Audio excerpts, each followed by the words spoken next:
Welcome back to Dead Good Book Reviews and to another book review here on the channel. I'm Judith and today I would like to talk to you about Sistersong by Lucy Holland. I had to check that was her name because I always mix her up with Lucy Handsome, but she is Lucy Holland. I've just looked it up and Lucy Handsome and Lucy Holland are the same person. What am I doing? Why do I think I'm allowed to talk about books with any kind of authority? I don't know. I was very kindly sent a review copy of this book way back when, I think back in 2020. Regardless, nobody's paying me to talk about books and I will just quickly put up the actual cover, which is not the same colour as this, so there you go. Second thing, normally I keep my reviews completely spoiler free. This time I'm not going to do that. Now, I'm not going to spoil any major plot points for you, sort of, but what I do want to do is talk about one of the characters and an aspect of their identity which could be considered a spoiler. So I am putting a spoiler warning here to be better safe than sorry. I don't think knowing this will spoil your enjoyment of the book or any of the major plot events, because I don't think that a character's identity should be a plot point for the most part. Don't quote me on that if I ever say that differently. But I don't want the spoiler police in my comments, so you have been warned. I would say this is either an older YA or an adult book, depending on how you look at it. I expect it's being marketed as adult. It falls into my mental category of fantasy Celtic retelling. Do you know what I mean? I'll come on to comparisons later. So while it does have young adult characters, I would say that this has a lot of crossover appeal, especially if you're someone who typically likes to read both genres, like me. YA is not a genre, you know what I mean. Lucy Holland is one of the hosts of the Breaking the Glass Slipper podcast, which is a pretty good podcast. It's all about feminism and fantasy fiction and SFF, and I've listened to a few episodes. I tend to find topics that I'm interested in and listen to those rather than listening to it religiously, but it is a pretty good podcast. I would recommend it. She has also written the World Maker series, which I have actually read, but it was way back at the start of my blogging journey, and so I obviously don't remember anything about them. Not even the tiniest bit. I can't tell you if they're good or not, I don't remember. But this book, which comes out in April of 2021, is set in what will become Devon in 535 AD, and it follows the perspectives of three siblings. At the start of the book, things are very much beginning to change in England. The Romans have left, but there's still elements of Romanness left around, including the priest Gilgas. Gilgas or Gildas? Gildas. And he's brought Christianity to the people, and it's that conflict between the old ways and the new ways of Christianity and how those two things really don't mesh that definitely comes to the forefront in this book. With the advent of Christianity, the old ways and the old magic of the land is sort of dying out. The siblings, who are kind of coming of age within this book, all react to that change in very different ways. This is a retelling of the story of it's a folktale called the Trois Sisters, which I've not read, but it is a murder ballad and one of the child ballads. It dates back to the 17th century, but obviously oral history and all of that, it could be much older. I will say at this point that this story does have that story within it, but I wouldn't say it's a retelling in the sense of it follows the exact beats of that story for a whole number of reasons, but also that retelling element doesn't come in until quite late in the book, so don't read this expecting to just get that story and then you'll know that story and you'll be able to tell it forever, because not the case. I really liked the plot of this book. I liked that it felt simultaneously very slice of life while also feeling like a very dramatic telling of the goings on of these siblings. It definitely felt like an accurate reflection of just how much life can change in a very short period of time, and also the huge amount of change that was happening at this period in history. The book is split into sections named after various pagan festivals, and those festivals would have delineated the change in times of the year. And again, you get that sense of everything becoming different, the world turning, things cycling round again. That's all a bit dramatic and waffly, and I don't want to downplay the action in this book, because there is quite a lot of action and quite a lot of dramatic things happening. It's not just here's a year in the life of these three siblings, but it's got some kind of quiet, big change happening over a long period of time feeling to it. Maybe I'm just stuck on how much life has changed in the last 18 months.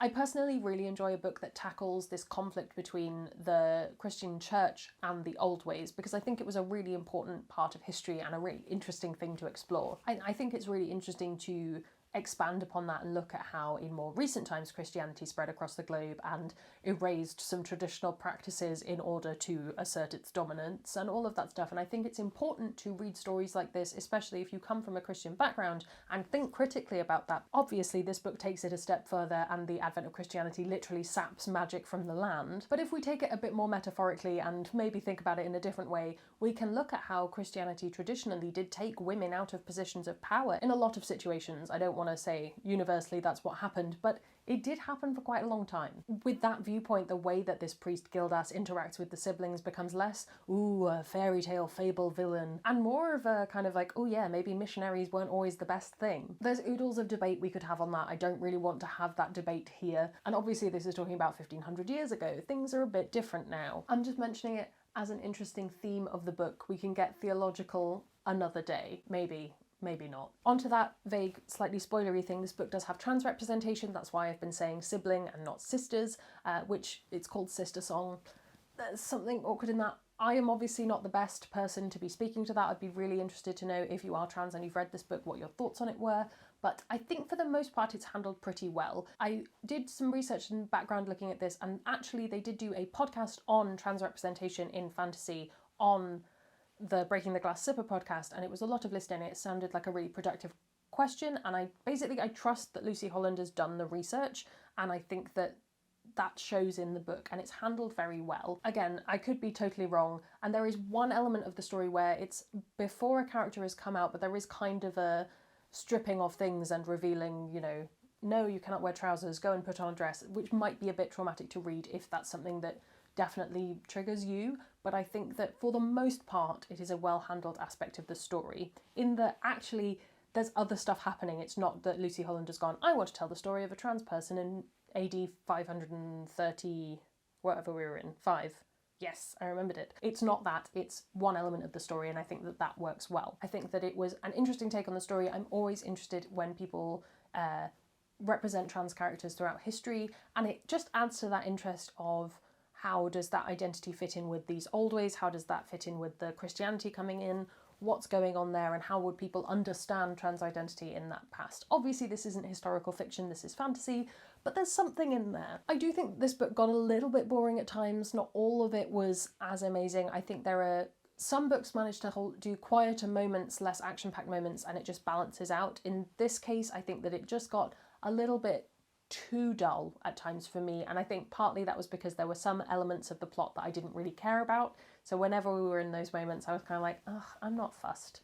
You get on with your life. I want to get back to this aspect of the plot, which isn't my favourite thing. I also didn't really get on with one of the potential villain characters, and I didn't like the way that that story played out, which did affect my overall opinion of the book, because it got to the end and I was like, this isn't how I wanted to go for you, but to each their own. You might have a completely different experience with that. That was just a thing that left a bit of a bad taste for me. I don't know if that's too much of a spoiler or not. I'm gonna leave just a one line in the description of a thing that I didn't like about this, because I think it will be a spoiler if I include it. So there's just one thing that I personally do not enjoy. I will pop that in the description. I really hope I remember to do that, or it's going to be a mystery. Some comparisons, some other books I enjoy. The biggest kind of Celtic retelling that I have read and know is actually Sweet Black Waves, but I did not enjoy that at all, so I don't want to recommend it because that's weird. So I thought I would recommend State of Sorrow. Is a really interesting book. It's not Celtic at all. No, it's not historical, but it has a lot of essence to it of women taking power, which I very much enjoy. The Once and Future Witches by Alex E. Harrow is another one that looks at traditional practices versus newer ones. In that case, it's more a society that accepts that magic is a thing, which is interesting, and women versus men, but again you get into the witch hunting stuff. It's good. I also wondered about Skinful of Shadows by Frances Harding. If you wanted a younger pitched book, that's just got some good magic stuff in it, and it obviously deals with Puritans, which is always interesting. Those are my thoughts. I don't have a lot of other kind of Celtic-y retellings. It's just not my favourite setting, and which is interesting because I studied late Roman Britain. I think I like to go a little bit further back. Celtic just isn't quite my thing. That being said, I have read some very good ones in the past. They're just not coming to mind right now. So if you've read any, plonk them in the description below. I would love to hear about them. Recommend them to me. I can say, oh yes, I have read that and I enjoyed it. That will be a good time. While you're down there commenting, as ever, if you haven't already, please do subscribe. It makes me feel loved and appreciated. You can also follow me on all of my social media. It'll all be in the description along with my mystery. That's all from me, and I will see you in the next one. It's gonna be some bloopers now. And hope that my camera doesn't decide to focus in on the face in the background. Book that tackle...